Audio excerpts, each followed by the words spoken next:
bienvenidos un día más a Con Ánimo de Lucro. Ya saben, este espacio de información y análisis económico de confianza, este oasis para la economía entendida siempre desde el lado correcto de la historia. Aquí cada día defendemos la libertad, la prosperidad, la propiedad privada y también el respeto a la búsqueda de la felicidad. Y más con asuntos como los que tenemos entre manos. Vaya la que tenemos en el Congreso, vaya la que tiene este gobierno liada con el resto de grupos parlamentarios con esa intención de aprobar algo que llaman ómnibus y están utilizando al Congreso prácticamente como modo de chantaje para tratar de recomponer vía negociación a las bravas la famosa mayoría de investidura. Mientras que hay entre manos una revalorización importante de las pensiones, pero al mismo tiempo, y aquí es donde viene el chantaje, lo que quiere el gobierno es blindar toda la legislación favorable a los famosos ocupas y a los inquiocupas con una nueva prórroga del decreto antidesahucios. Lo vemos todo.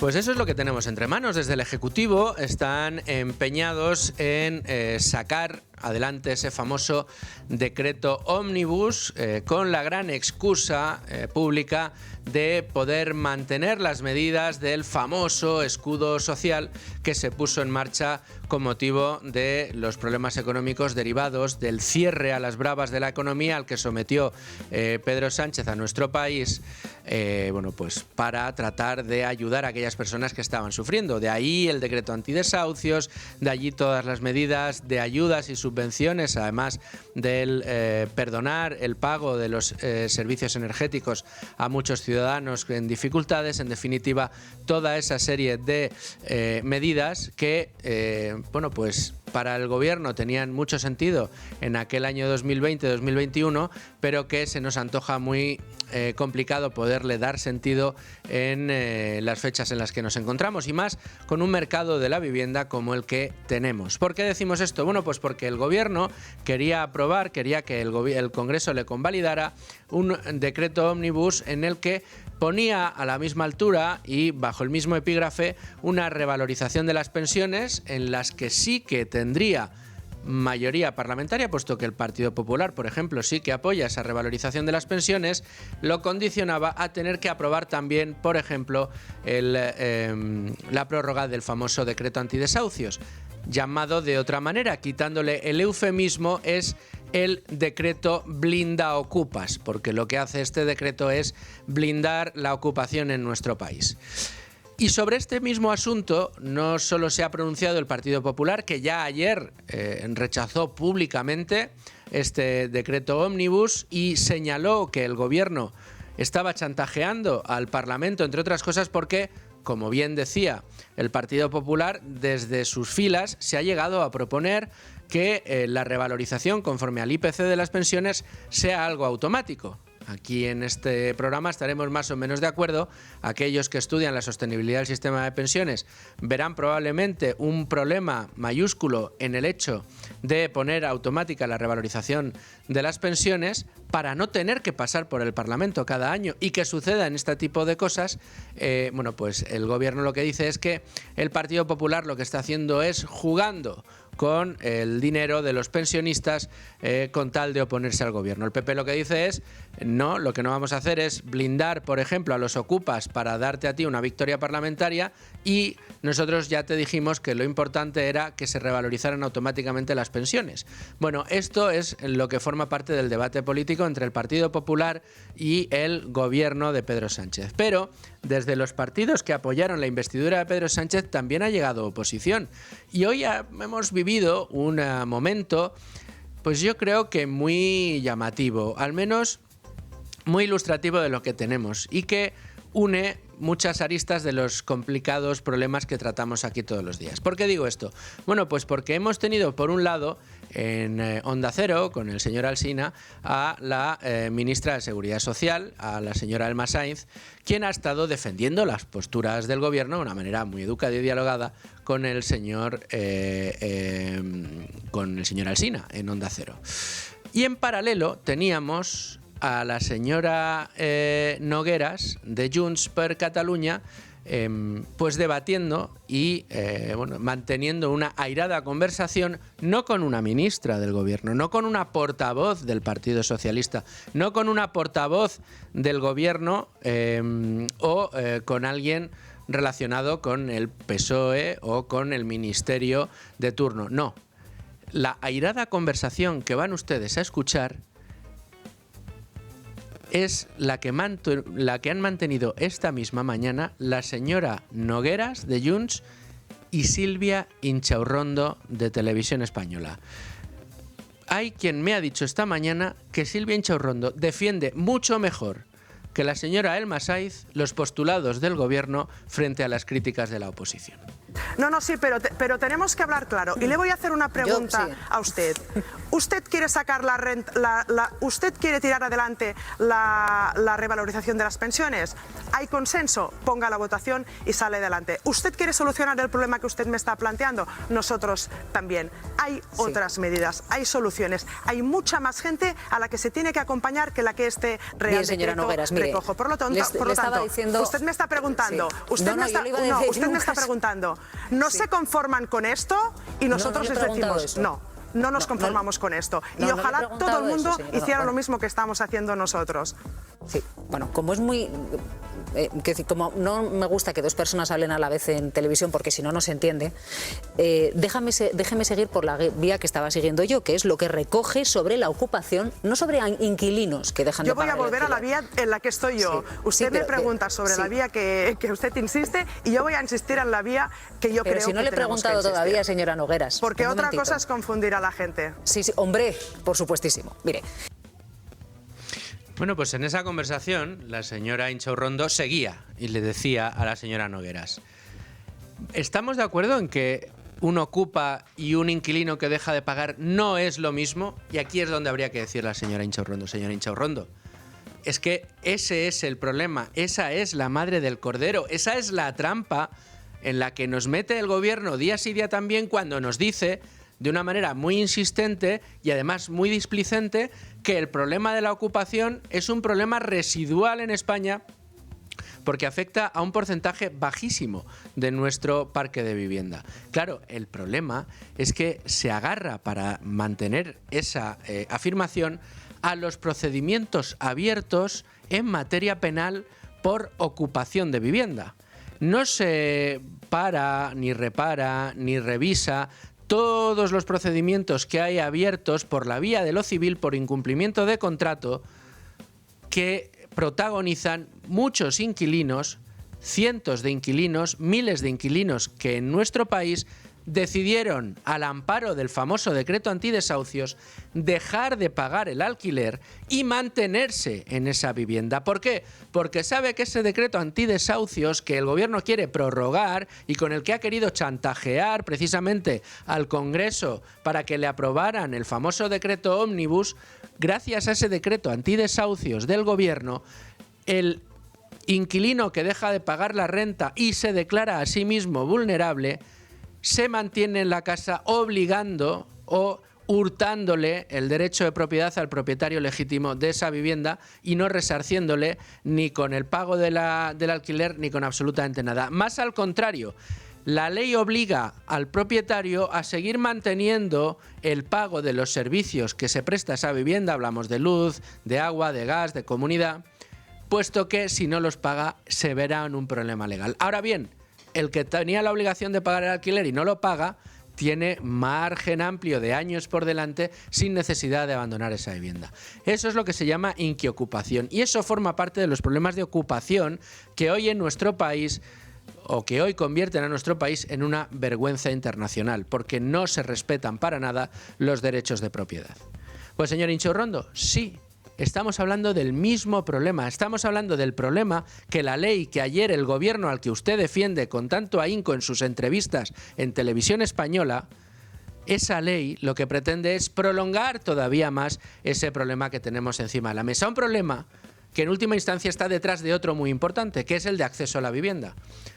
¿Ustedes creen que con la situación que tenemos no es lógico pensar que muchos propietarios temerosos de verse en una situación como la que vemos todos los días en España de personas afectadas por la famosa inquiocupación, personas, estas sí, vulnerables, que viven de una pensión muy cortita y de lo que les da el alquiler de una segunda o una tercera vivienda que tenían, tantas personas que a lo mejor estaban alquilando su vivienda y viviendo a su vez de alquiler y que, dado el precio que ha tenido el alquiler, quieren volver a su vivienda y no pueden porque el Inquiocupa no se la deja.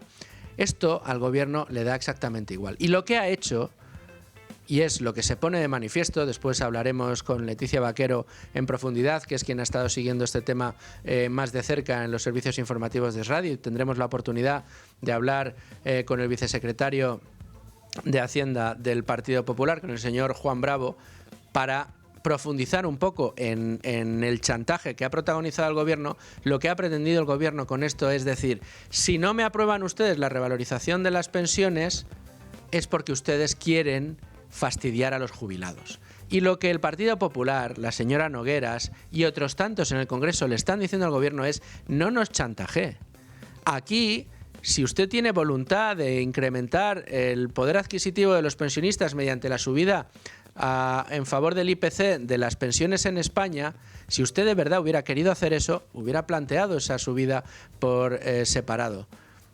Y no nos hubiera obligado si quiero aumentar o si quiero aceptar la revalorización de las pensiones, lo que tengo que hacer es aceptar al mismo tiempo y comerme en el mismo saco la prórroga del decreto antidesahucios. Por no hablar del abuso de este gobierno de los famosos reales decretos ley.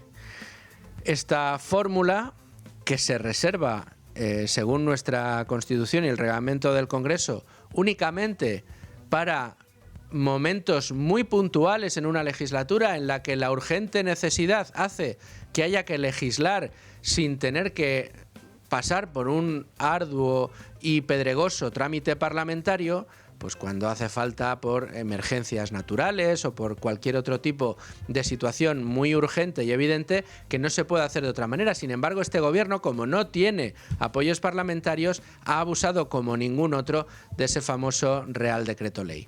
Una auténtica barbaridad y un auténtico chantaje que también está protagonizando el gobierno de Pedro Sánchez. Insisto, de todo esto vamos a hablar hoy en Tiempo de Tertulia, pero están pasando otras muchas cosas en economía y aquí se les vamos a contar.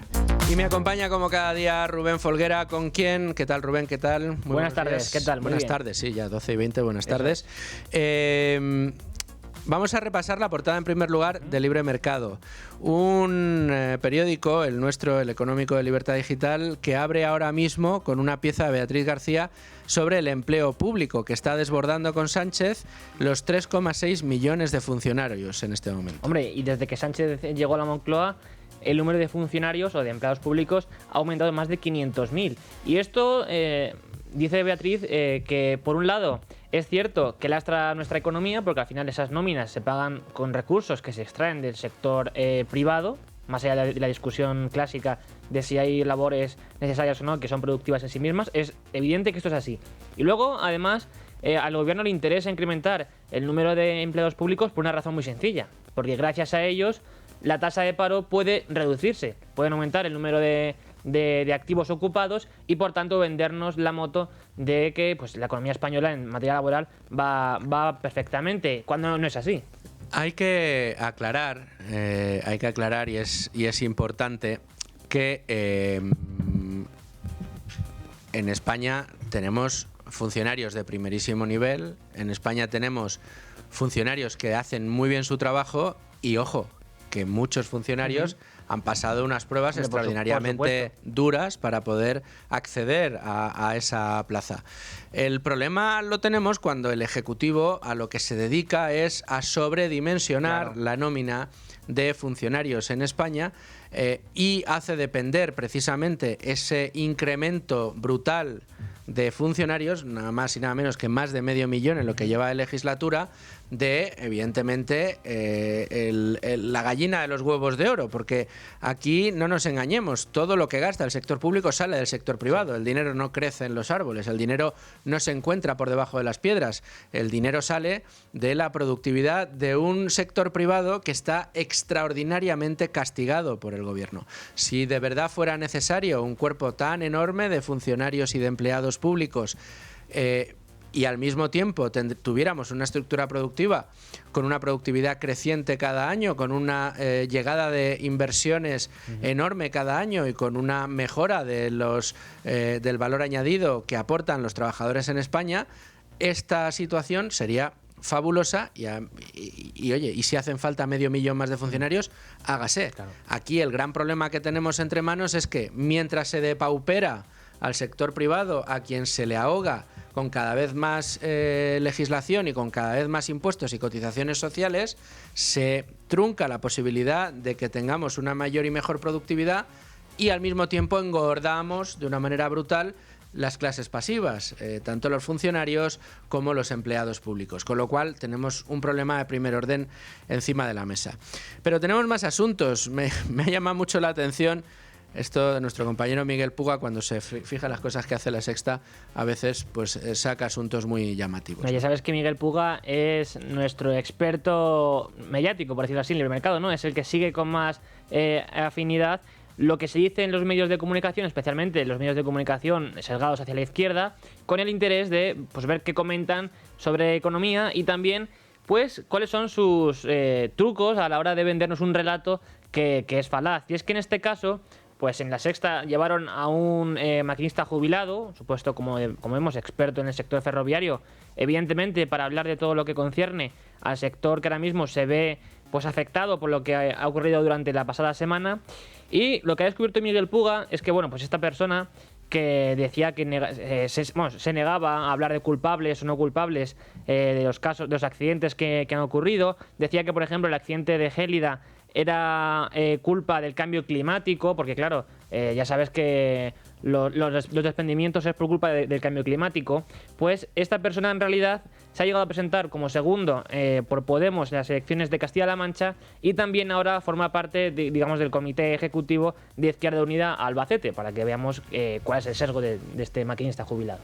Muy gracioso la declaración que hace, esto de que es el cambio climático o es una mala casualidad. A ver, que en fin, yo creo que se comentan por sí solas. Vamos con Diego Sánchez de la Cruz. Ojo, así frena el urbanismo la construcción de vivienda. El 96% del suelo en España no es edificable. Y esto se une al problema que comentábamos antes. Lo único que tenemos encima de la mesa son incentivos a estrujar la oferta. Sí.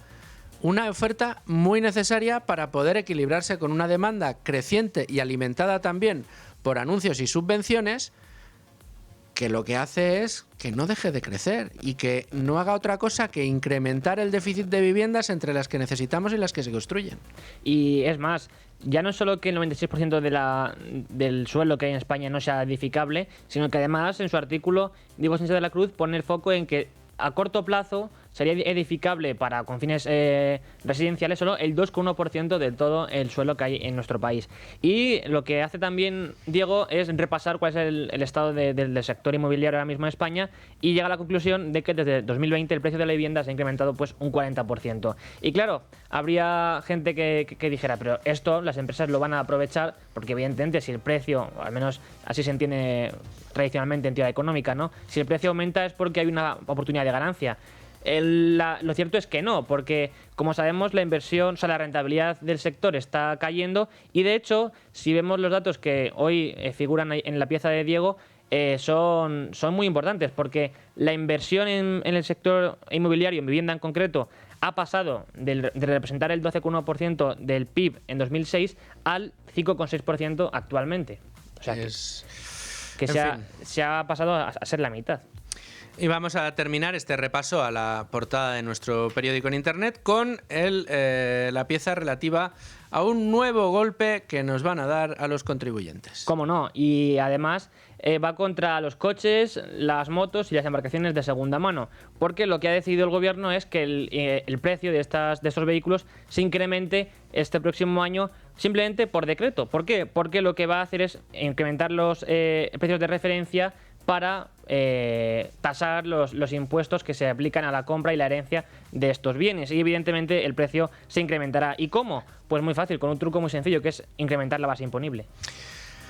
En fin, recaudar más de cada una de las transacciones que se hacen en el mercado de segunda mano cuando se hacen las transmisiones de bienes inmuebles. Bueno, pues esta es la información más destacada a esta hora en la portada de Libre Mercado. Ahora sí, nos vamos a conocer el resto de noticias económicas del día. Pero mucho antes hemos hablado de coches, de motos, de embarcaciones y todas ellas tienen una cosa que se llama batería, que en muchas ocasiones lo que hace es que deja de funcionar y nos puede dejar tirados. Para eso está bateriasadomicilio.es. Instalan la batería estés donde estés, en casa o en la oficina, los 7 días de la semana. Llama al 685-7502-50, repito, 685-7502-50 y te dan presupuesto por tu batería. Además, envían el coche taller, estés donde estés, realizan el diagnóstico de la batería, también el del alternador y en caso necesario cambian esa batería del coche o de la moto en solo unos minutos. Además, una de las cosas más importantes de baterías a domicilio es que cuentan con todas las referencias de baterías del mercado, por lo que pueden instalar la batería justo que su coche necesita, no una parecida. También tienen disponible en bateriasadomicilio.es el mismo servicio para motos, camiones, carritos de golf, barcos o baterías solares. Se puede pagar con tarjeta o en efectivo. Recuerde, bateriasadomicilio.es. 12:30 de la tarde, 11:30 en Canarias. Seguimos en riguroso directo en Es Radio Libre Mercado, en Con Ánimo de Lucro. Y lo hacemos ahora con Rubén Folguera, repasando el resto de noticias económicas del día. Vamos a empezar por saber qué está pasando con los fondos europeos.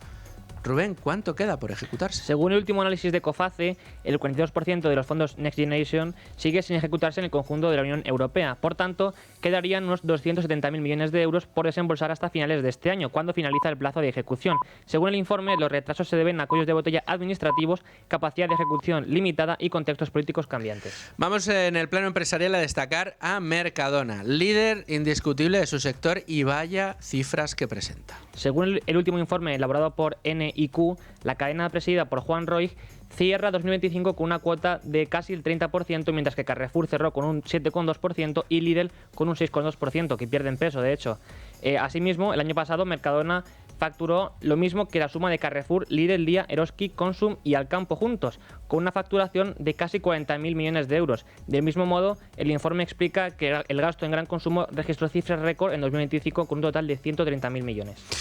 Bueno, pues enhorabuena a Juan Roig, a su gran empresa Mercadona, que está demostrando una capacidad de crecimiento, incluso en tiempos difíciles, extraordinaria.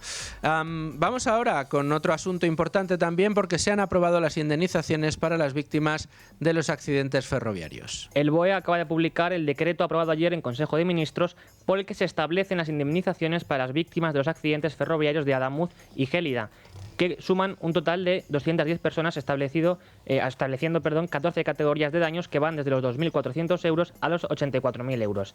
La cantidad que recibirán los familiares por fallecimiento ascenderá a los 72.000 euros. Para recibir estas ayudas, los familiares tienen que presentar el certificado de defunción y los heridos los informes médicos correspondientes. El Gobierno trabaja en diferentes escenarios para revalorizar las pensiones tras decaer el decreto ómnibus. La ministra de Seguridad Social, Elma Saiz, ha asegurado este miércoles en Onda Cero que se está trabajando y analizando diferentes escenarios para dar certidumbre, dice, a los pensionistas tras tumbar ayer el Congreso el decreto ómnibus del escudo social que incluye la revalorización de las pensiones este año. Bueno, lo que estamos haciendo en este momento es trabajar, analizar los diferentes escenarios y trabajar, sobre todo, no dejar de hacerlo para acompañar y dar certidumbre a los pensionistas, a las más de 10 millones de personas que han visto revalorizada su nómina en enero y que en este momento la tienen en el aire.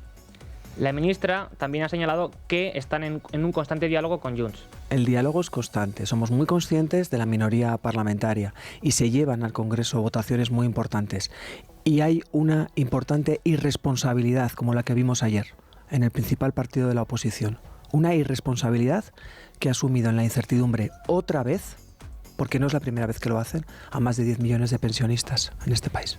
Y así ha dicho que el PP lo ha vuelto a hacer. Yo creo que es que no hay justificación. Lo que pasa es que en este caso el PP tiene que explicar lo inexplicable. Insisto, lo han vuelto a hacer. Es que la hemeroteca les persigue en materia de pensiones. Preguntada por si el Gobierno sigue adelante con su intención de presentar los presupuestos este año, Saiz ha reiterado que se presentarán a lo largo, dice, del primer trimestre de 2026. Es muy curioso este discurso del Gobierno con respecto a las pensiones y las acusaciones al Partido Popular, porque si tiramos de verdad de hemeroteca, el partido en el Gobierno que congeló las pensiones era precisamente el Partido Socialista de Zapatero, con un diputado dándole al botón de congelar las pensiones, que era Pedro Sánchez. En aquel momento, el Partido Popular lo que hizo fue poner en marcha una reforma en tiempos de Rajoy, una reforma que desde aquí aplaudimos mucho, porque iba en la línea de tratar de hacer sostenible precisamente las pensiones con factores de revalorización que no eran los del IPC, pero sí que permitían subidas de las pensiones y una estructura bastante más orientada a la sostenibilidad del sistema a largo plazo de lo que tenemos hoy en día. Hoy el Partido Popular habla de revalorizarlas automáticamente conforme al IPC. Pero vamos a terminar este repaso a otras noticias del día con uno de los activos de los que más hablamos en la sección de bolsa de este programa, que es el oro. La cotización del oro al contado superaba este miércoles por primera vez el umbral de los $5.200, horas antes de conocerse la decisión sobre política monetaria de la Fed de Estados Unidos, en respuesta también a la debilidad del dólar y la incertidumbre relacionada con las erráticas políticas de Donald Trump. Concretamente, el precio de la onza de oro ha llegado a alcanzar un récord intradía de más de 5.270 dólares, con una revalorización del 1,7 respecto al cierre anterior y doblando de hecho su valor desde mediados de agosto de 2024. De este modo, la cotización del oro acumula una subida de más del 20% en lo que llevamos de año. Solo en lo que llevamos de año. Es una auténtica barbaridad. Decía yo que terminamos el repaso. Nos queda una última noticia. Se la vamos a dar porque tiene mucho que ver con los problemas de la vivienda, con los problemas que quiere enquistar el Gobierno con su aprobación o con la aprobación de su decreto Ómnibus y el blindaje del decreto antidesahucios. ¿Qué está pasando con la oferta en alquiler? ¿Adivinan? Sigue cayendo. La oferta de alquiler residencial de larga duración cayó un 4,7% al cierre de 2025 en comparación con el año anterior, con una pérdida de más de 30.000 inmuebles en un año y Barcelona liderando la disminución de vivienda en alquiler, mientras que el precio medio del alquiler se sitúa en casi 1.200 euros al mes, un 6% más anual. Según datos del Observatorio del Alquiler, la presión de la demanda en el alquiler residencial se mantuvo en niveles significativos el año pasado, con 135 personas de media que contactaron con cada vivienda que salió al mercado en un plazo de 10 días frente a los 124 que estaban interesados el año anterior. Y hasta aquí el repaso a las noticias económicas del día. Ahora sí, nos vamos directos a la tertulia. 12:37 de la tarde, 11:37 en Canarias. Entramos en tiempo de tertulia en Con Ánimo de Lucro y lo hacemos como siempre con Rubén Folguera, que tiene todos los datos en la mano, ¿sí? Y con la persona que más de cerca ha seguido todo este asunto del decreto Ómnibus, su caída en el Congreso y las distintas declaraciones que están haciendo los políticos para justificar sus distintas posiciones, que es desde los servicios informativos de Radio Leticia Vaquero. Leticia, ¿qué tal? ¿Cómo estás? ¿Qué tal? Buenas tardes. Muchas gracias por estar con nosotros. Enseguida vamos a escuchar a uno de los protagonistas, pero antes vamos a hacer un poco la situación que tenemos actualmente. La última hora pasa porque el Gobierno ha decidido o ha dicho o ha filtrado que va a volver a llevar el decreto Ómnibus al Congreso sin tocar absolutamente nada, para ver si los que han decidido echarlo abajo se retratan o no se retratan. Pero lo que tenemos encima de la mesa es que yo creo que al Gobierno le va a resultar más difícil incluso que a Incha Urrondo justificar que lo que está haciendo es chantajear al propio Parlamento, ¿no? Bueno, lo que hemos visto en las últimas horas, que si no me equivoco, en los últimos minutos solamente el ministro Urtasun, el que ha puesto encima de la mesa, que es de Sumar, el que ha puesto encima de la mesa que se presente un texto idéntico al que ayer fracasó en el Congreso de los Diputados con una mayoría de 178 frente a 171 votos. Y además, recordemos que entre los votos negativos ayer en el Congreso de los Diputados había 4 formaciones. Estaban Partido Popular, Vox, Junts y UPN.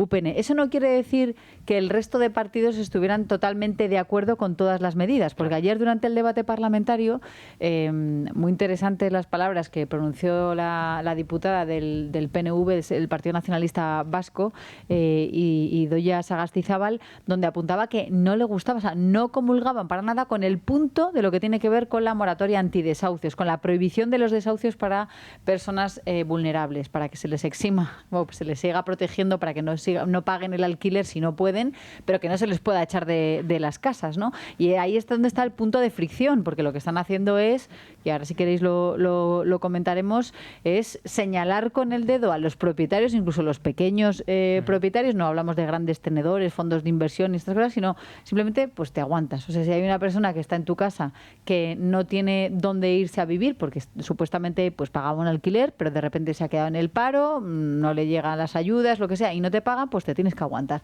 Y ahí hay un problema ahí de fondo gordo, que es el que defiende sobre todo pues el Partido Popular, UPN y en este caso Junts per Catalunya, que también ha hablado su portavoz, estaba realmente combativa desde el día de ayer con muchos argumentos, diciendo que hay que proteger también a esos propietarios, pero no va a prosperar. Ya decimos que si vuelven a presentar un decreto ómnibus tal cual como el de ayer, eso no va a prosperar en el Congreso, porque ya lo vimos el año pasado y lo vimos ayer. Y no sé cómo lo veis, la sensación, desde luego, que tenemos al menos desde este programa, o la mía en concreto, por personalizarla, es que el gobierno lo único que está haciendo, consigue muchas cosas con lo que está haciendo. Una, desviar la atención. Tenemos un problema enorme de ferroviario entre manos, con los accidentes que hemos visto y los que constantemente estamos conociendo cada día. Hay un problema mayúsculo de falta de mantenimiento de la red ferroviaria, que no es solamente adjudicable a este gobierno. No, este gobierno es con quien han estallado las cosas, sino que parece que ya era secular, ¿no? Y que nos habla un poco de en qué se está gastando el dinero este gobierno. Un dinero que nos saca del sistema productivo a manos llenas y disparando la recaudación en los últimos años. Por un lado eso, por otro lado está consiguiendo desviar la atención de todos los casos de corrupción que tiene entre manos el gobierno en su conjunto y especialmente el presidente del gobierno, y por otro, de cara a las próximas elecciones, jugar con uno de los asuntos más digamos, sensibles dentro de lo que es el tratamiento político en España, que son los mayores, los pensionistas, que no son nada más y nada menos que 10 millones, en este caso, de pensionistas, que también lo son votantes, si deciden ir a votar. Sin embargo, mi sensación es que cada vez la careta la tienen más abajo, ya se les ve perfectamente lo que quieren y resulta muy difícil de defender. Tenemos al teléfono precisamente al vicesecretario general de Hacienda en el Partido Popular, el señor Juan Bravo, a quien creo que ya puedo saludar. Señor Bravo, ¿qué tal? ¿Cómo está? Hola, ¿qué tal? Muy buenas tardes, ¿cómo estáis? Muy bienvenido a Con Ánimo de Lucro, muchas gracias por atender la llamada. Estábamos discutiendo precisamente esta decisión que está tomando el Ejecutivo de tratar de señalar, de tratar de chantajear, si lo podemos decir de esta manera, a los principales partidos de la oposición, incluidos a sus socios de investidura, para, no sé, pintar un retrato según el cual son todos ustedes unos jubilófobos, se me ocurre, ¿no? Un palabra que lo que quieren es fastidiar a los pobres pensionistas en España de cara a las próximas elecciones en Aragón. No sé si he hilado demasiado fino o demasiado grueso. Bueno, como dice el presidente Feijóo, no ha hecho una crítica, ha hecho una crónica, ¿no? Porque esto ya lo hemos vivido además el año pasado, ¿se acuerda? También votamos que no, el gobierno rectificó, dejó en el Real Decreto Ley lo que realmente debía estar y nosotros votamos a favor. Mire, lo que no puede pretender el gobierno es pretender que nosotros, haciendo un decreto que llaman ómnibus o un decreto trufado de temas tan diversos como política energética, política de vivienda, las jubilaciones, las entregas a cuenta a las comunidades autónomas, etcétera, etcétera, y metiendo cosas tan importantes como que ellos defienden a los ocupas, oiga, nosotros evidentemente no podemos votar a favor de ello, ¿no? Y ya se lo dijimos y lo anticipamos. Y lo que se le pide es lo que nosotros le ofrecimos. Oiga, ¿y esto cómo se arregla? Muy sencillo. Traigan un Real Decreto Ley que solamente lleve las pensiones o permita que lo que nosotros presentamos ya en noviembre del año pasado, es decir, hace 2 meses, se tramite. Y le digo más, es que votaría a favor toda la Cámara. para que vean el juego sucio que están haciendo para intentar utilizar a los pensionistas como rehenes para proteger a los ocupas. Claro, me parece un poco grave, ¿no? Señor Bravo, dentro del decreto Omnibus, aquellas medidas más nocivas que provocan su rechazo, ¿van más allá del decreto antidesahucios o es fundamentalmente este el que hace que no le vayan a dar al botón verde? Hombre, hay alguna medida más que podríamos poner en duda de cómo se hace, ¿no? Por ejemplo, el salario mínimo no necesita una norma con rango de ley para hacerlo. Entonces, ¿para qué lo meten? Para que vean un poco la mala intención en todo este camino. Pero yo creo que el principal elemento es el tema de la protección a los ocupas. Pero además, pienso una cosa. Del debate de ayer queda claro que queremos proteger al propietario de la vivienda, el Partido Popular, Vox, el PNV, Junts y el propio Partido Socialista, porque así lo llevaba en su programa electoral, que cualquiera que los escuche lo puede acudir, en la página 244. Decía, expulsar al ocupa en 48 horas. Porque la responsabilidad de atender a las personas más necesitadas no le corresponde al dueño de un piso, le corresponde al gobierno de Sánchez. Y su incapacidad para dar respuesta a situaciones de pobreza no las tiene que pagar la persona mayor, el señor con su esfuerzo, la señora con su esfuerzo ha ahorrado para comprar un piso que está poniendo en alquiler. Eso no puede ser. Entonces, yo creo que es claro, ¿no?, la posición. Y sobre todo que es muy fácil. Dejen tramitar nuestro proyecto de ley que dejaron bloqueado hace 2 meses o traigan un decreto de ley solamente con las pensiones. Ya le digo, todo el mundo votaría a favor. Estoy convencido, sacaría unanimidad. Mire qué buen mensaje se mandaría al resto, pero están utilizando a los pensionistas como rehenes. Y como usted dice, el problema es que yo creo que ya los españoles, por suerte, pero por desgracia para el gobierno, ya saben lo que hacen, ya los tienen calados. Señor Bravo, digo yo, y no lo pongo desde luego, es mi lectura. Hoy, esta mañana, la señora Silvia Inchaurrondo, en Televisión Española, ha hecho una defensa del decreto Omnibus mucho más feroz y ferviente de la que hemos podido escuchar a la señora Almasaiz en Onda Cero.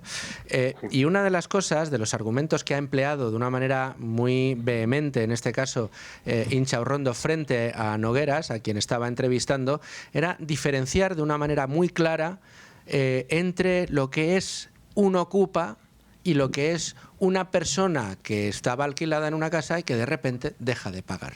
Y insistía mucho en esa diferencia. Y parece que por ahí va el argumento que quiere emplear el gobierno. Creo que, no me dejará Leticia Vaquero, que aquí me acompaña, a mentir, creo que ha sido la propia ministra de Vivienda quien también ha empleado este argumento. Isabel Rodríguez, que ha estado hablando ahora en una comparecencia cortita, una mini entrevista con Televisión Española así momentánea en un pasillo en el Consejo Económico y Social, con la que está cayendo, qué casualidad, diciendo precisamente que hay que diferenciar entre los ocupas y las personas que tienen una necesidad habitacional, ¿no? De hecho, ha querido hablar de los jetas que dejan de pagar, porque bueno, pues no, de momento no quieren, pero no, tampoco ha hablado de la patada en la puerta. Entonces, yo creo que aquí hay diferencias, ¿no?, diferentes pareceres. No sé si incluso podemos escuchar a la ministra, si tienes tiempo, si quieres. Vamos a escucharla.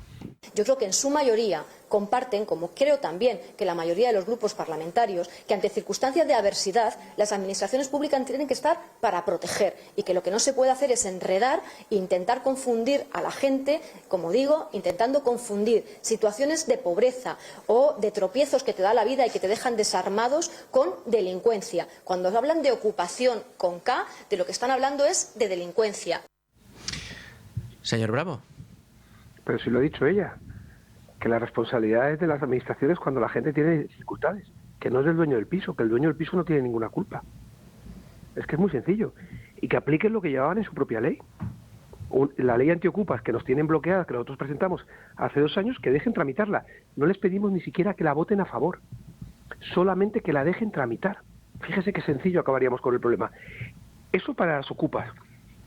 Y ellos son los responsables. Si hay pobreza, pero vamos a ver, si el señor Bolaño se subió a la tribuna y dijo que España era la mejor del mundo. Del mundo. Pero ¿es la mejor del mundo pero hay pobreza? ¿Es la mejor del mundo y hay vulnerables? ¿Es la mejor del mundo y cada vez hay más gente que se siente pobre? Entonces, ¿es la mejor del mundo o estamos mal? Esto es un decreto de urgente necesidad.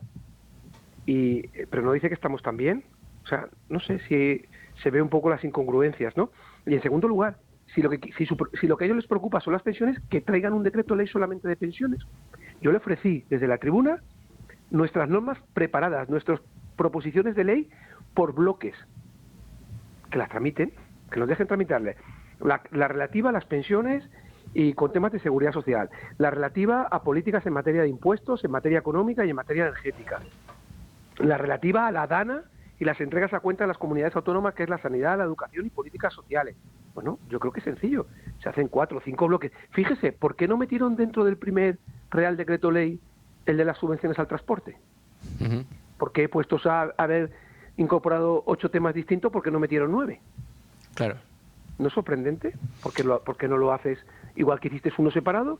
Haces 8 reales decretos ley, ya que no tiene... Porque esto pasa porque no tiene presupuesto.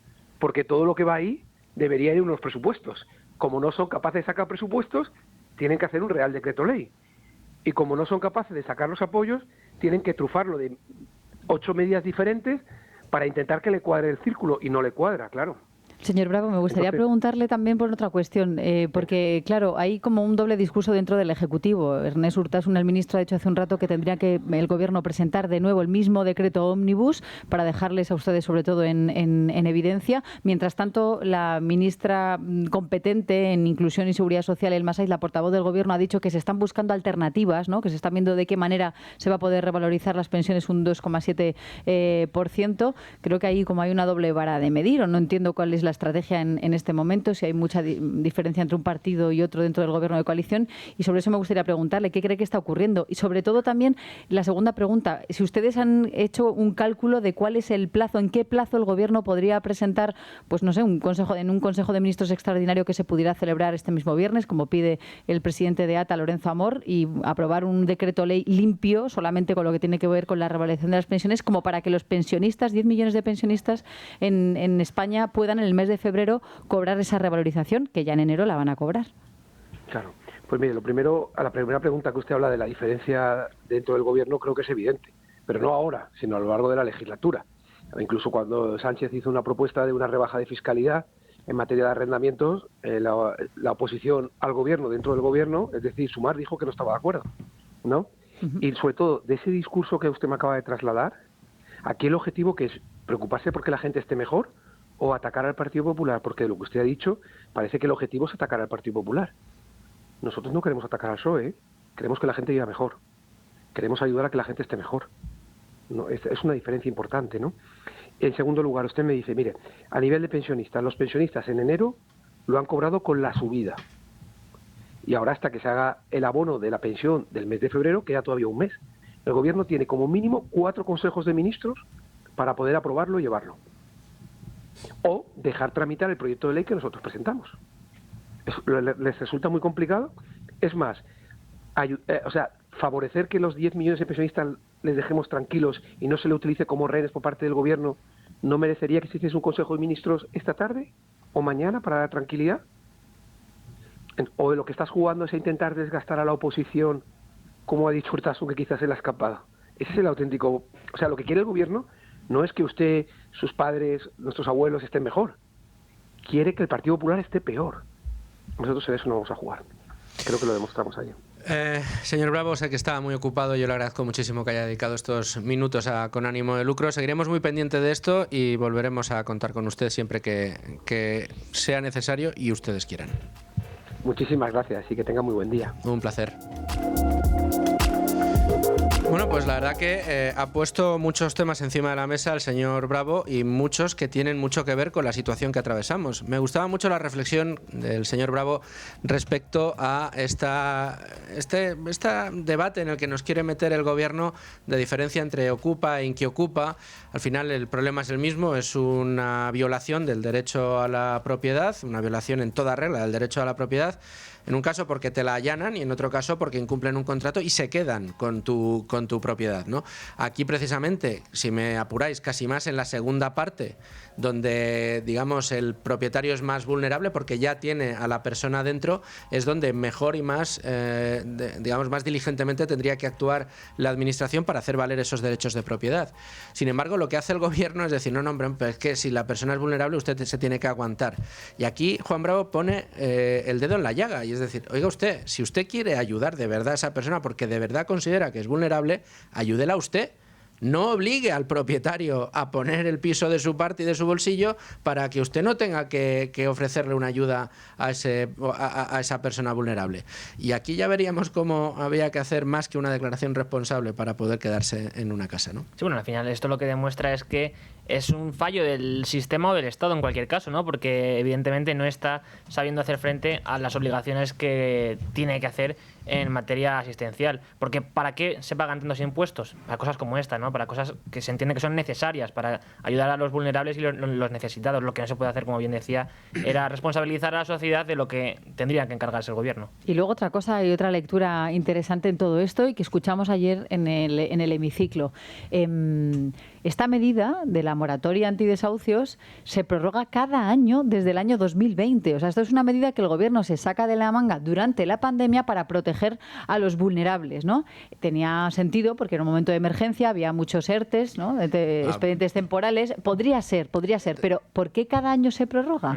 O sea, no tenemos un Ministerio de Vivienda ni nadie al frente que pueda ayudar y hacerse cargo de esas personas vulnerables sin que corra a cargo o a las espaldas de los propietarios. No. Y siguen prorrogándolo. Y la intención es cada año que se vote.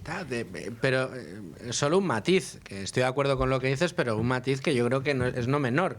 Da la sensación de que muchas veces nos parece bien lo que se hizo en 2020 de ese decreto, porque considerábamos que en aquel momento era necesario. Hombre, si el gobierno no se hubiera cerrado a cal y canto y no hubiera hecho que la mitad de la economía española quebrara de golpe, claro, con una caída del PIB que llegó a ser del 17% en ese mismo año, claro, a lo mejor no hubiera habido tanto vulnerable que tenía un problema, porque es que el dueño del piso en el que esa persona, el decreto obligó a quedarse, a lo mejor también estaba en problemas y lo único que le salvaba de una situación de miseria era la renta que le llegaba del piso. O hubiera podido buscarle el gobierno una alternativa a esa persona vulnerable que tendría que dejar ese piso porque no lo puede pagar, y la otra y el propietario buscar otro inquilino o una salida diferente a la vivienda. Pero no, lo que se hizo fue cerrar a cal y canto la economía y además cerrar a cal y canto la posibilidad de que unos u otros encontraran una alternativa. Y eso que decías es importante, porque cuando nos venden el discurso de que estas medidas para...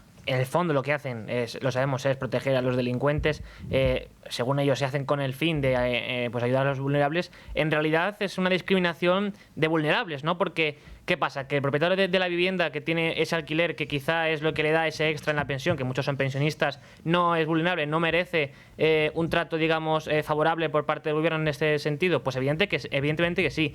Pero ellos tratan de vendernos que todos los pisos en alquiler están en propiedad de los grandes fondos, que son los malísimos, y es algo que es rotundamente falso. La mayor parte de ellos son propiedad de pequeños propietarios que tienen 1 o 2 pisos con los cuales, como digo, complementan su pensión o su salario. Sí, y además, en ese sentido, Míriam Nogueras, la portavoz de Junts del partido de Carles Puigdemont esta mañana, en ese enfrentamiento con la Inchaurrondo en Televisión Española, dialéctico, decía que la gente, esto a mí me hace mucha gracia también, porque en muchas ocasiones nuestra clase política, para que parezcan que están al pie de la calle, pues la gente se les acerca y les dice sus preocupaciones. ¿Nos lo podemos creer o no nos lo podemos creer? Pero ella ha dicho, la señora Nogueras, que en el día de ayer, a pesar de que Junts votó en contra de la revalorización de las pensiones, en definitiva, y en contra del apoyo a los ocupas, puestos a simplificarlo, le daban la enhorabuena.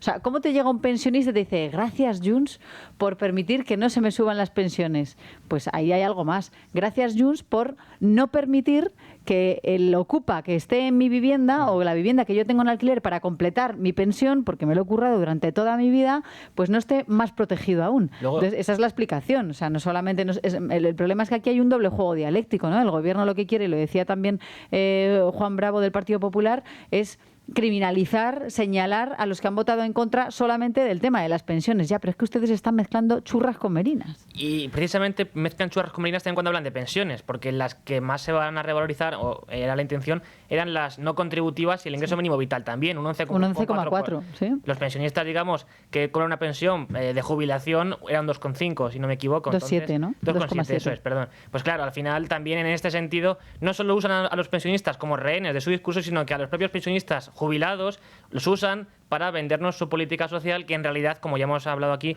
lo que hace es condenar a la gente a un ciclo de la pobreza. Luego había aquí otro punto de vista, otra arista, otro debate, si tuvierais mucho tiempo, que es el que introdujo el señor Figaredo de Vox ayer en el Congreso de los Diputados, diciendo que por qué hay que seguir subiendo tanto las pensiones, ¿no? Cuando tenemos un grave problema en este país, hasta, bueno, pues con el déficit principal del Estado, que va a cargo precisamente a cuenta de la seguridad social. No, si aquí el debate de las pensiones, a ver, los pensionistas, los que están cobrando hoy la pensión, en su día trabajaron y mucho y cotizaron y mucho para pagar las pensiones que se pagaban en aquel momento, y dirán, oye, yo también tengo derecho a tenerlas y a que se me revaloricen, igual que se revalorizaron aquellos a quien yo les pagué. El problema que tenemos es que el sistema cada vez es más insostenible y hay que tratar de al menos plantear una situación en la que sean más sostenibles a largo plazo. Me pareció curioso, solamente como detalle, el tema de la regularización de inmigrantes masiva de los últimos años, justo que coincidiera cuando conocimos el exceso, el récord, ¿no?, de gasto de la Seguridad Social en pensiones, y justo el ómnibus. O sea, creo que es como el círculo de vamos a regularizar, que necesitamos más gente, más cotizante. Y en medio del caso Adamuz, Renfe, Adif, corrupción, Begoña Gómez, el señor Villarejo en esa información de Miguel Ángel Pérez. En definitiva, tenemos mucha tela que cortar y mucho humo que pasar de la cortina. Leticia Vaquero, muchísimas gracias por estar con nosotros. A vosotros. Rubén, no te vayas, que tenemos más tela que cortar, y a ustedes les dejo en manos de los servicios informativos de Radio. Escuchamos el boletín de la 1 y volvemos. 1:06, 12:06 en Canarias, tiempo en Con ánimo de lucro a abrir página de mercados. Página de mercados que pasa por echar un vistazo a lo que está haciendo nuestro principal indicador, el IBEX 35, que cae con fuerza a esta hora. Un 1,26% abajo, fuerte recogida de beneficios la que observamos en nuestro principal indicador después de las subidas registradas ayer y máximo alcanzado al cierre por encima de los 17.800 puntos. En este momento 17.579 puntos para un IBEX 35, donde pocas compañías están en verde y lo hacen de manera muy tibia. Merlin Properties un 0,56% arriba, Colonial un 0,19% e Inditex un 0,04%, prácticamente plano. Entre las caídas más abultadas, la de Solar Energía un 2,91%, BBVA un 2,17% y AENA un 2,13%. En este entorno, ¿qué tenemos que destacar? Bueno, pues que uno de los grandes protagonistas sigue siendo, desde luego, el oro, del que luego hablaremos, y por supuesto la cautela entre los propios inversores de cara a la resolución de la reunión de 2 días de la Reserva Federal que conoceremos hoy y que nos dará pistas sobre la política monetaria norteamericana de aquí a los próximos meses, mientras conocemos o no el nombre del próximo sustituto de Jerome Powell, del próximo gobernador de la Reserva Federal, presidente de la Reserva Federal norteamericana. Para analizar toda la actualidad bursátil en esta casa contamos con los mejores, y hoy nos acompaña el responsable de relaciones con inversores institucionales de Cobas Asset Management. Él es Francisco Burgos. Francisco, ¿qué tal? ¿Cómo estás? ¿Cómo estás, Luis Fer? ¿Todo bien por mi lado? ¿Tú qué tal? Bueno, pues estupendo. Mira, aquí la verdad que con mucha tela que cortar en materia económica, pero es que bursátil también. Tenemos un cierre de año pasado y un arranque de este que tiene mucha actualidad, muchas lecturas, mucho análisis, y la verdad que nos encontramos en un momento muy para saber muy bien en lo que uno está invertido. ¿Cómo ves esta reacción de los mercados con esta caída ahora mismo en nuestro principal indicador, el IBEX 35, del 1,26%? ¿Y qué esperas también de la reunión de la Reserva Federal norteamericana, que vamos a conocer hoy el resultado?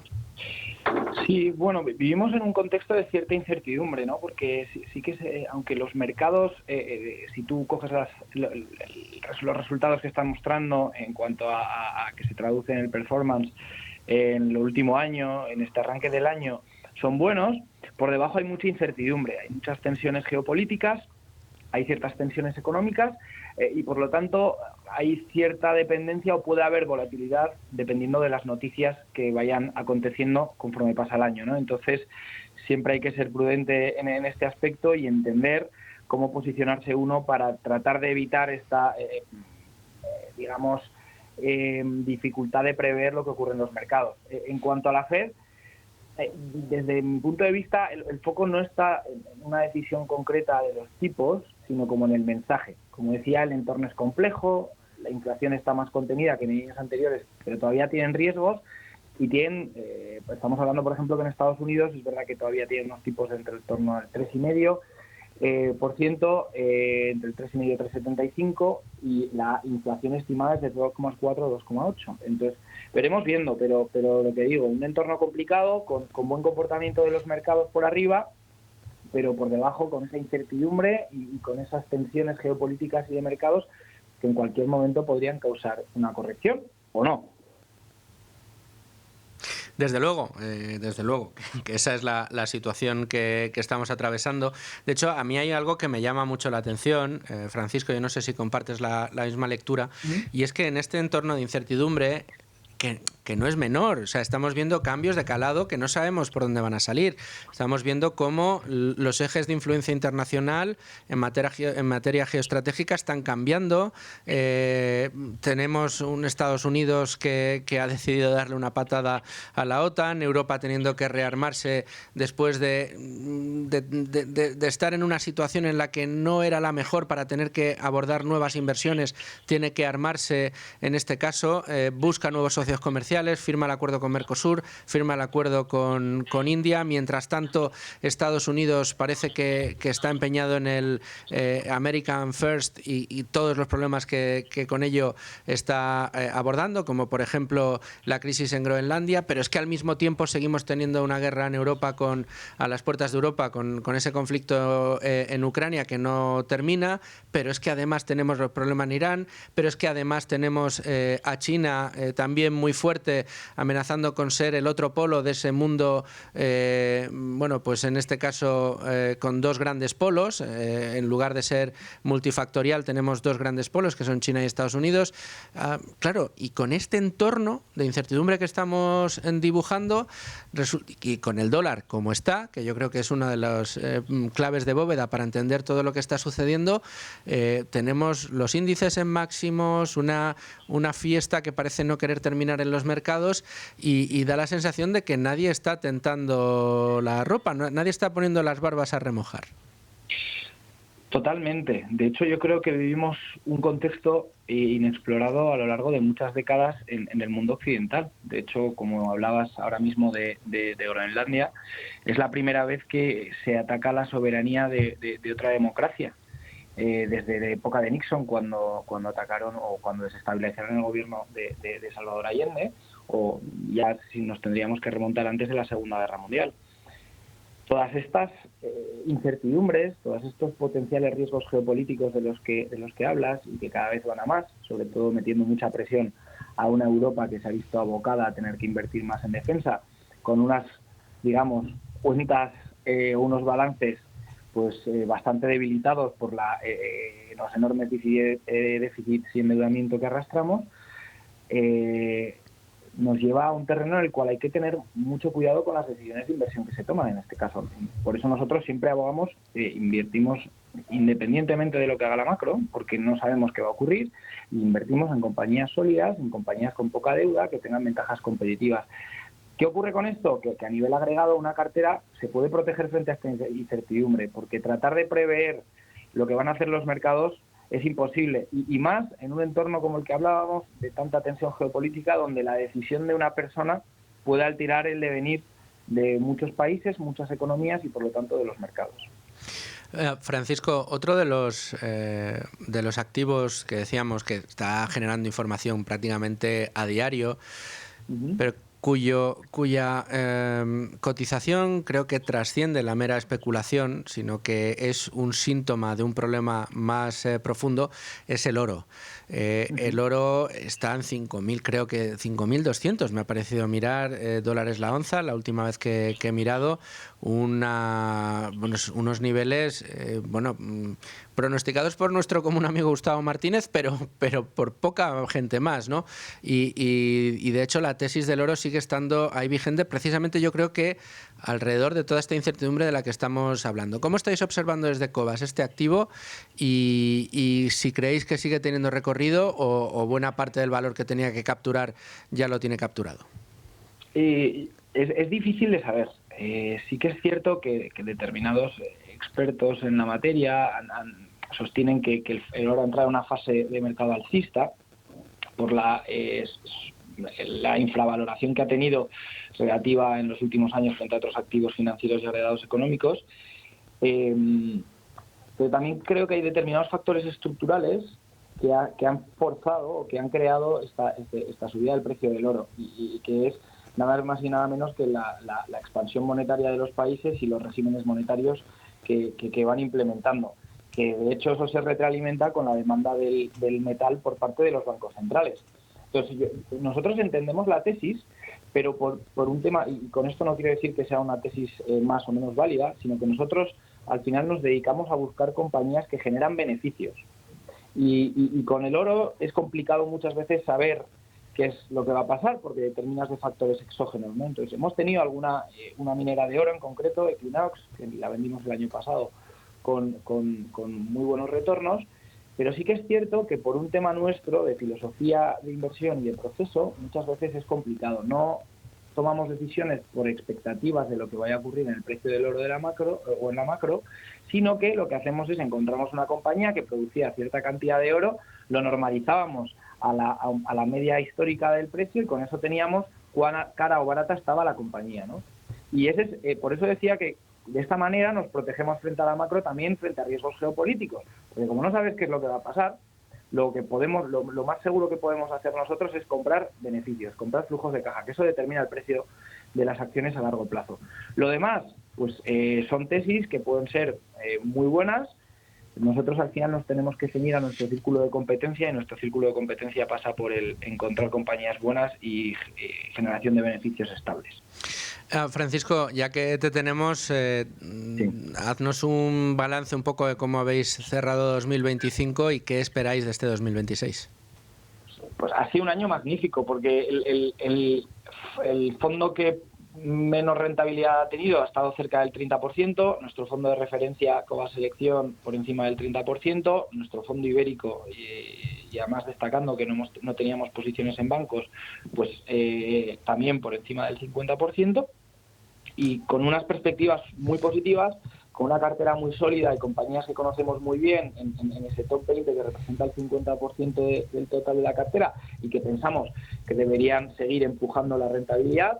Y con un añadido muy interesante, y es que si echas la vista atrás, durante los últimos años hemos conseguido tener rentabilidades muy, muy atractivas sin estar expuestos a las grandes tecnológicas, a los sospechosos habituales, donde hay una discusión sobre si los múltiplos están caros o baratos. Lo que está claro es que nosotros estamos haciendo esto invirtiendo en la parte más desfavorecida, que digamos que son las compañías de pequeña y mediana capitalización. De manera que las perspectivas, independientemente de que un año el mercado pueda tener un correctivo y nos pueda arrastrar a nosotros, pero a largo plazo son muy sólidas y mejorables. Estamos encantados con la cartera que tenemos, y tenemos cartera y valor para años.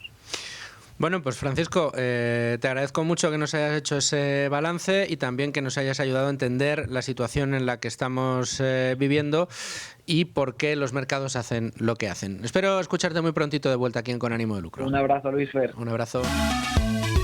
Y cuando tenemos la 1:18 en el reloj, las 12:18 en Canarias, entramos en el último tramo del programa y lo hacemos en la mejor compañía, la de una de las grandes maestras de la radio de la economía, al menos a la que yo he seguido siempre, que es Carmen Tomás. Carmen, ¿qué tal? ¿Cómo estás? Buenas tardes, muy bien. Qué pena no haber tenido dinero para invertirlo en ese fondo al 30% de rentabilidad. Hombre, fondo de inversión... Muy de la tarde. No, nunca es tarde si la dicha es buena. Además, ya sabes que en materia de inversión lo importante es estar siempre invertido, y si además uno es capaz, que debería ser el objetivo, de hacer aportaciones periódicamente, cada vez que se pueda, si es todos los meses, si es cada 2-3 meses, pues cada 2-3 meses, pero eso es lo que nos garantiza diversificar no solo en activos, sino también el tiempo. Y lo que no diversifica, sino que concentra talento, es Economía para Todos. Lo hace cada fin de semana para explicarnos todos los problemas económicos que tenemos entre manos. Mira, hoy le hemos dedicado el programa, Carmen, a ese decreto ómnibus en el que el gobierno ha querido chantajear a propios y ajenos, sobre todo para acusar tanto a sus socios de investidura como al Partido Popular de jubilófobos, de que tienen manía a los jubilados, a los pensionistas y que por eso han dicho que no en el Congreso. ¿Será uno de los temas que trates este fin de semana en Economía para Todos? Obviamente, y además no te lo vas a creer, pero en el preguión que esto, que en este país pensar en un programa para el sábado, un miércoles, pues hay cosas que no se van a mover, pero quién sabe, puede pasar de todo. Pero bueno, en principio, efectivamente, fíjate que titulado para mí, tema 1, ¿no? Tema 1, decreto ómnibus, el chantaje. Así que imagínate ya la conexión que incluso tenemos, ¿no? Es que es obvio, o sea, es que es una de las formas en las que este gobierno se ha manejado durante mucho tiempo, ya lo hizo el año pasado, pero lo hace continuamente, siempre es un chantaje, todo es un chantaje para seguir en la Moncloa y este sentido pues lo mismo, además el argumento está ya más viejo que nada, o sea, es que de derecha no quieren subir las pensiones, no hombre, no, venga, que ya, yo creo que ya no engaña a nadie, pero bueno, sobre todo porque en febrero, antes de la nómina, va a llevar otra vez un decreto con la subida de las pensiones, se aprobará y punto pelota y hasta aquí hemos llegado. Pero luego es verdad que contaremos pues todas las cosas que se han quedado fuera de momento, vamos sobre todo encantados de que se haya quedado fuera todo lo que tiene que ver con la ocupación y la inquiocupación, que es uno de los grandes problemas de este país, la vivienda y sobre todo pues los que tienen una vivienda alquilada y ahí están pagando los insumos y pagando todo y sin cobrar. Pero ya sabes que el Gobierno aquí está haciendo una distinción importante, Carmen. Hemos tenido hoy a todos los miembros del Gobierno diciendo que una cosa es la ocupación y otra muy distinta la inquiocupación. Claro. Sí. O sea, que se te mete un tío, te paga 2 meses y ya no te paga, luego dice que es vulnerable y ya no te paga nada y tú le tienes que seguir pagando todo y eso es lo que tú tienes pues para completar tu pensión, para ayudar a tus hijos y para tal, y eres un sinvergüenza. Bueno, esto yo creo que ya, de verdad, no sé cómo acabará, cielo, pero ahí no clama al cielo y ahí no va a encontrar la mayoría, creo yo, vamos, no sé. Pero bueno, ya veremos lo que hacen con ese asunto. De momento, desgraciadamente, pues se ha quedado ahí. Y fíjate que la oferta de viviendas sigue cayendo. El último dato que se conoce es que 33.000 viviendas en 2025 han salido del mercado y los precios se han disparado otro 5,9%. Así que fenomenal, lo hacen ustedes fenomenal. Eso sí, para el bono transporte sí que hay dinero, no hay dinero para las vías, no hay dinero para las carreteras, que ese es otro asunto que yo no paro de sacar y hay que seguirlo, porque es que las carreteras están igual o peor. ¿Y cuántas personas mueren en la carretera por el estado de las mismas? Las ruedas destrozadas, multas por llevar la rueda destrozada, o sea, un sin Dios. En fin, ese es otro asunto que récords y récords de recaudación que tiene el Ejecutivo, Carmen, cada año. ¿Y en qué se gasta el dinero? Porque en redes, en red eléctrica no ha sido, en carreteras tampoco y en vías tampoco. Bueno, no sabemos porque Europa también está como que lo sabe, porque hay ya un informe de la Fiscalía Europea que dice que los narices están no sé cuánto porcentaje, ahora no me acuerdo exactamente, de los fondos europeos. Pues oye, pues vigilan, haberlo vigilado, porque ese dinero al final no es de la Comisión Europea, es de todos los europeos que hemos puesto ese dinero, o sea, eso no ha crecido en los árboles.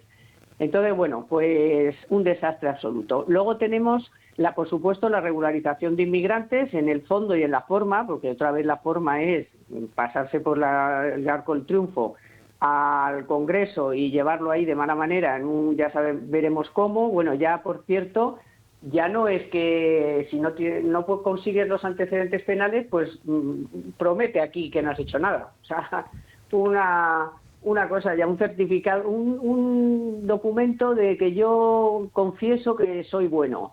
Ah, pues venga, hombre.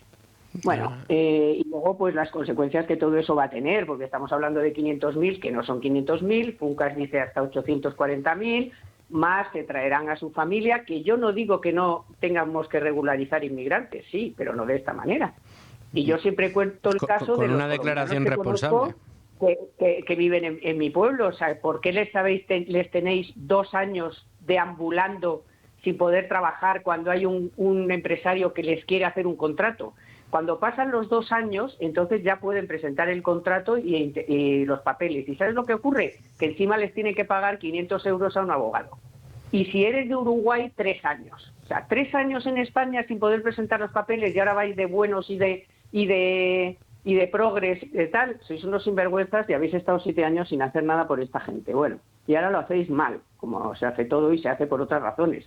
Se hace para contentar a Podemos, para que Podemos le vote, para que le vote al catalán, o sea, todo un thrillerismo de libro.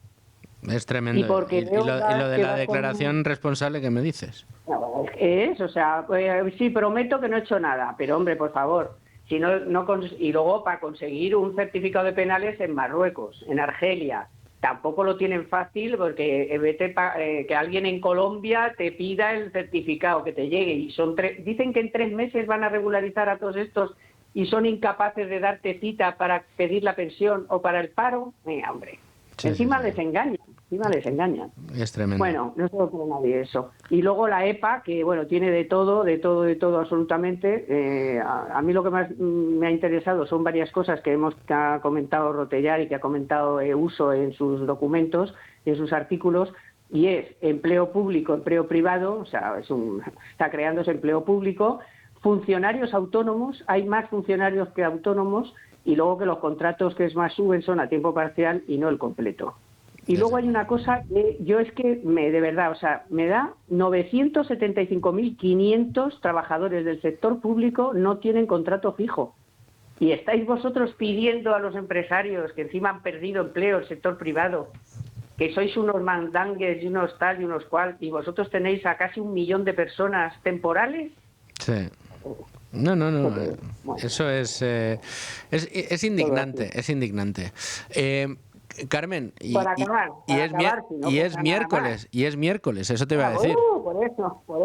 A todo esto es miércoles y ya tenemos, aparte de las últimas cosas que contaremos del cáncer radial y de las mentiras de la inversión, que el gobierno quiere decir que quiere adelantar las obras de mejora del AVE en Barcelona para llegar a los 350 kilómetros por hora. Hombre. Y que las obras empezarán en verano. Es que esa Barcelona. ¿Pero qué me estás contando? Sí. O sea, otra cosa, politiqueo otra vez y no te preocupa lo que está pasando a los de Cáceres, a los de Valencia, a los de a las cercanías de Madrid, a las rodalíes de Barcelona, que aunque sean rodalíes son 400.000 viajeros. Y luego, oye, las huelgas y paros, concentraciones de maquinistas, de Renfe, de Adif, de agricultores, de médicos. Yo creo que deberíamos esto es un momento en el que los españoles tenemos que reaccionar. No queríamos que alguien tirara de nosotros y tal, pues ahora tenemos una oportunidad de sumarnos a toda esta gente, porque es que esto es un puñetero desastre de país, hombre. Mira, como nos decía el lunes aquí en Con ánimo de lucro Bob Amsterdam, que lo que tienen que hacer los españoles es despertar. Y él hablaba precisamente del tema fiscal, que es el que le ocupa, ¿no? Que decía España es la Corea del Norte fiscal en Europa, y decía que tenemos que despertar, pero es que todo va relacionado, porque resulta que nos saquean a impuestos, además mediante chantaje en muchas ocasiones, todo para disparar la recaudación, para luego mantener unos servicios públicos. Eso es del Congo, no sé qué país ya. Eso es. De Senegal. Oye, Carmen, antes ya se lo oíamos nosotros, los mayores, ya se lo oíamos a Boyer, cuando subían los impuestos. ¿Qué queréis? ¿Impuestos de Cabo Verde, o de no sé dónde decía en ese momento, el Senegal también diría, o de no sé dónde? Y claro, y servicios de Países Bajos. O sea, ¿pero qué me estás contando? Es que seguimos igual 50 años después, no 50 no, pero bueno, digamos 35 años después.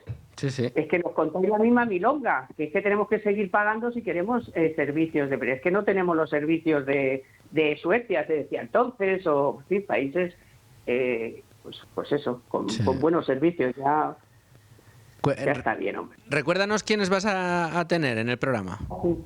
Pues mira, tengo a Susana Burgos. Muy bien. Genial. Y tengo a Fernando H. que ya se incorpora de su baja de paternidad, que como todo el mundo sabe, porque ya lo he contado, ha sido padre de una niña monísima, Lady, y ya este sábado ya se incorpora. Supongo que la primera parte. Pues nada, les daremos, seguiré muy pendiente, darle un abrazo muy fuerte a Susana y también a Fernando por esa paternidad. Mira, ahora le escribiré para felicitarle. Carmen, un abrazo muy fuerte y muchas gracias. Te escuchamos el sábado de 2 a 3 de la tarde y a partir de las 3 en Libertad Digital Televisión. Que ahora es en YouTube. Que ahora es YouTube, eso es, y en las plataformas, y en el podcast, y de todo. Muy bien. Muchísimas gracias a ti, corazón. Como siempre, Carmen, un besazo. Y a ustedes, señores oyentes, gracias por estar ahí un día más. Llegamos al final de Con Ánimo de Lucro, pero mañana a las 12 les espero con más asuntos de su interés y el mejor programa que le podamos ofrecer. Hasta mañana, amigos.